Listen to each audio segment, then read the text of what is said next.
Bismillahirrahmanirrahim. Assalamualaikum warahmatullahi wabarakatuh. Bertemu lagi anak-anak di pembelajaran tematik kita. Sekarang kita sudah masuk ke subtema 3. Kita buka dengan membaca basmalah. Bismillahirrahmanirrahim. Oke, hari ini Ustazah akan melanjutkan pembelajaran kita tentang sumber energi alternatif serta manfaatnya. Oke. Apa yang menjadi tujuan pembelajaran kita? Tujuan pembelajaran kita yang pertama adalah kalian dapat mengidentifikasi macam-macam sumber energi alternatif. Berikutnya yang kedua, kalian dapat mengidentifikasi manfaat dari sumber energi alternatif. Ingat anak-anak, harapannya dari pembelajaran ini kalian dapat mengidentifikasi macam-macam sumber energi alternatif dan mengetahui manfaatnya. Oke, kita lanjutkan. Apa sih sumber energi alternatif itu? Sumber energi alternatif itu adalah sumber energi yang digunakan untuk menggantikan penggunaan bahan bakar fosil seperti minyak bumi, batu bara, dan lain-lain. Energi alternatif disebut juga energi terbarukan karena energi ini dapat diperbaharui. Sumber energi alternatif dapat diperoleh dari sumber daya alam hayati dan non-hayati. Nah, kemarin kita sudah belajar tentang sumber energi. Kita ketahui bahwa sumber energi yang ada termasuk minyak bumi yang kita gunakan sebagai bahan bakar bensin itu terbatas. Untuk itu, ada alternatif dengan menggunakan sumber energi alternatif. Untuk lebih jelasnya, coba kalian baca buku paket kalian halaman 90. Kalian akan tahu mengapa energi alternatif itu dibutuhkan saat ini. Oke, kita lanjutkan. Nah, energi alternatif itu banyak macamnya. Oke, kita akan masuk ke macam-macam sumber energi alternatif. Apa saja sumber energi alternatif itu? Yang pertama, tadi sudah dikatakan energi alternatif itu dibagi menjadi non-hayati dan hayati. Non-hayati itu apa? Non-hayati itu adalah beberapa sumber energi alternatif yang merupakan sumber daya alam yang tak hidup serta dapat diperbaharui, misalnya air, angin, matahari, gelombang laut, dan panas bumi. Nah, itu adalah sumber energi alternatif yang non-hayati. Sementara yang hayati itu adalah sumber energi alternatif yang diperoleh dari makhluk hidup, seperti hewan dan tumbuhan. Sumber energi hayati ini disebut biomasa. Nah, biomasa ini terbagi atau terdiri dari biogas, ada bioetanol, dan ada biodiesel. Nanti kita akan bahas ya satu persatu. Oke, kita akan masuk ke sumber energi alternatif yang non-hayati. Apa saja tadi ya? Ini kita sudah bahas di pertemuan pertama di tema 1. Matahari. Matahari itu bisa menjadi sumber energi alternatif. Matahari merupakan sumber daya alam yang dapat diperbaharui. Matahari dapat dimanfaatkan untuk diubah menjadi energi listrik menggunakan panel surya. Nah, ini ada gambar panel surya. Seperti itu panel surya anak-anak. Ya, biasanya ada di di atap rumah. Biasanya digunakan untuk pemanas air. Panel surya adalah alat yang mengubah energi cahaya matahari menjadi energi listrik. Oleh karena itu, waktu penggunaan panel surya yang paling tepat adalah ketika cuaca sedang terik dan tidak mendung atau hujan. Jadi kalau mendung atau misalnya hujan, maka panel surya itu menjadi tidak efektif. Berikutnya apa lagi? Nah, air. Air juga merupakan sumber daya alam yang dapat diperbaharui dan memiliki banyak manfaatnya. Air dapat dimanfaatkan untuk diubah menjadi energi listrik yang salah satunya menggunakan turbin air. Nah, seperti gambar di sini itu adalah turbin air. Turbin air adalah alat yang mengubah energi gerak menjadi energi listrik. Air dialirkan ke kipas turbin dengan kecepatan tinggi.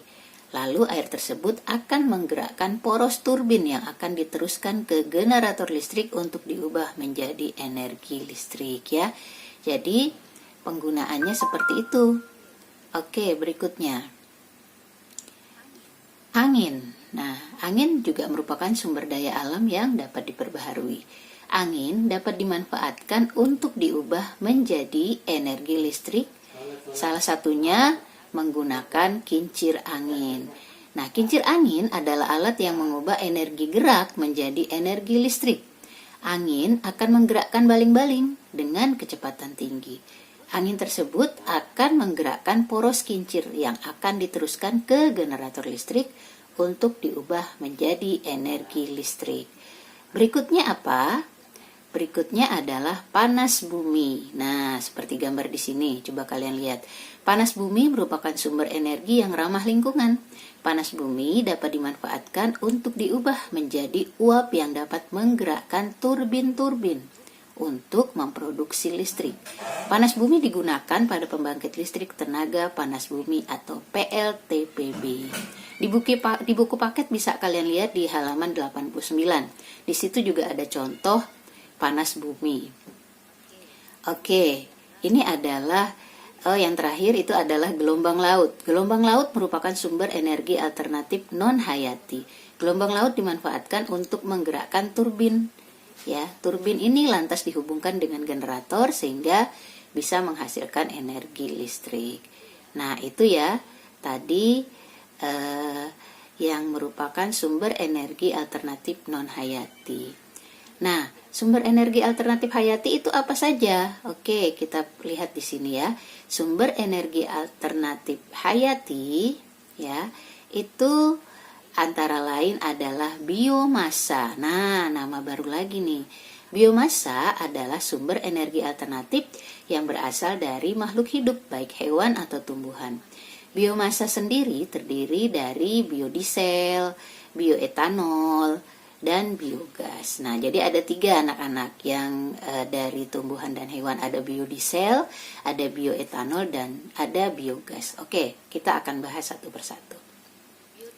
Biodiesel itu apa? Biodiesel itu adalah minyak yang berasal dari tumbuhan hijau sebagai pengganti bahan bakar solar.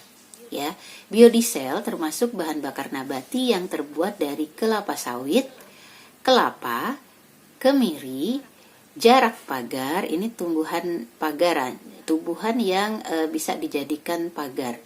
Lalu nyamplung, kapok, kacang tanah, dan masih banyak lagi tumbuh-tumbuhan yang dapat memproduksi bahan minyak nabati.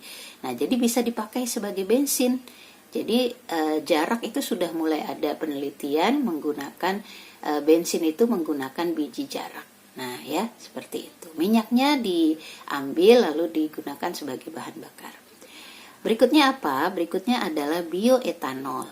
Bioetanol adalah sumber energi yang digunakan untuk menggantikan bahan bakar bensin atau premium. Bioetanol ini dihasilkan oleh tumbuhan seperti singkong, tebu, dan jagung. Bioetanol dihasilkan dari proses fermentasi gula dari sumber karbohidrat. Nah, untuk lebih jelasnya kalian bisa baca buku paket halaman 95 dan 97. Di situ dijelaskan seperti apa bioetanol itu. Oke anak-anak, kita lanjutkan. Selanjutnya adalah biogas. Nah, biogas itu apa? Biogas adalah sumber energi alternatif yang dihasilkan oleh hewan ternak seperti sapi. Biogas merupakan energi yang berbentuk gas untuk menyalakan kompor biasanya. Biogas dihasilkan dari kotoran hewan yang difermentasi dalam tangki digester. Nah, jadi kotorannya dimasukkan dalam tangki, lalu nanti hasil fermentasi itu menghasilkan gas. Gas itu yang nantinya dijadikan sebagai sumber energi alternatif. Nah, kalau ingin jelas lagi itu kalian bisa baca di buku paket halaman 114 sampai 115. Di situ ada proses pembuatan biogas. Nah, apalagi? Nah, ternyata energi alternatif itu punya kelebihan dan kekurangan, ya. Apa saja itu kelebihan energi alternatif dan kekurangan energi alternatif. Yang tadi kalian sudah dijelaskan seperti apa macam-macam energi alternatif. Ternyata kelebihan dari sumber energi alternatif itu adalah yang pertama, dia adalah energi yang terbarukan. Maksudnya energi yang terbarukan adalah dia tidak akan terjadi krisis kelangkaan, ya, seperti yang tadi itu bahan-bahannya itu tidak bisa habis, ya, sehingga tidak akan terjadi krisis kelangkaan sampai kiamat, ya. Oke, yang kedua ramah lingkungan. Ramah lingkungan itu energi alternatif tidak menghasilkan limbah yang membahayakan lingkungan dalam jangka panjang. Jadi dia ramah lingkungan energi alternatif itu. Yang ketiga, sumber energi yang gratis, ya, dari alam. Allah yang menciptakannya dan kita manfaatkan sebesar-besarnya dan bisa kita gunakan sebagai sumber energi alternatif. Yang keempat, kelebihannya adalah pasokannya melimpah. Iya, kayak sinar matahari, angin itu kan melimpah.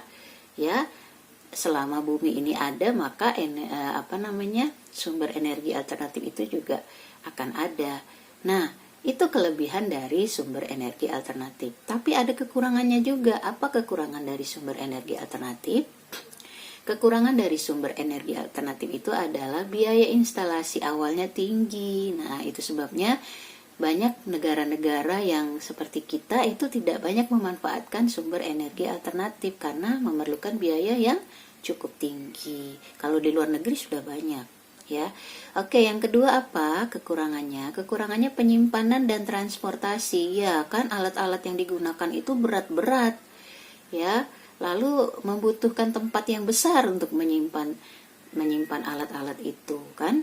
Nah, sehingga kekurangan, termasuk salah satu kekurangan. Jadi membutuhkan penyimpanan dan transportasi untuk memindahkannya. Jadi kalaupun ada instalasi energi alternatif itu tidak jauh dari tempat itu. Misalnya ingin membuat energi listrik, maka kita gunakan yang di dekat-dekat situ. Misalnya sumber airnya ada di situ. Kalau di dekat laut, ya, karena ada laut di situ. Kalau di darat ya tidak bisa karena dia jauh. Nah, seperti itu. Yang ketiga, tidak dapat diandalkan. Maksudnya di sini dia sangat tergantung pada faktor alam seperti tadi yang panel surya, ya. Panel surya itu membutuhkan panas matahari yang terik. Jadi kalau misalnya tidak ada panas matahari, mendung, maka panel surya itu tidak akan bisa digunakan. Dan yang terakhir, kekurangannya belum efisien. Hingga saat ini pembangkit dari sumber energi alternatif itu belum bisa beroperasi seefisien sumber energi konvensional, seperti misalnya bahan bakar minyak seperti sekarang. Nah, jadi ini ya kekurangan dari energi alternatif. Tapi memang setiap teknologi itu pasti ada kelebihan dan kekurangannya. Kelebihannya bisa kita manfaatkan, kekurangannya mungkin nanti bisa kita cari alternatif-alternatif lain agar kekurangan itu bisa diminimalisir.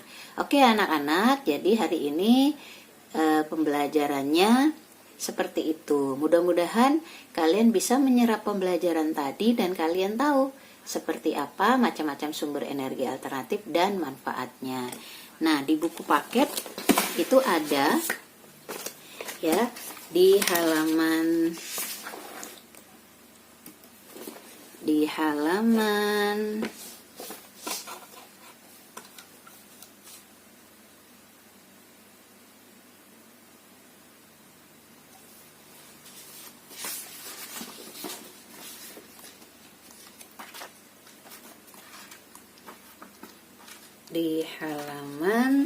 94 dan 95. Nah, itu ada coba rumuskan kegiatan menentukan sumber energi alternatif dan manfaatnya. Coba ya kalian kerjakan di rumah dan kalian lihat tadi video materi yang tadi sudah Ustazah jelaskan.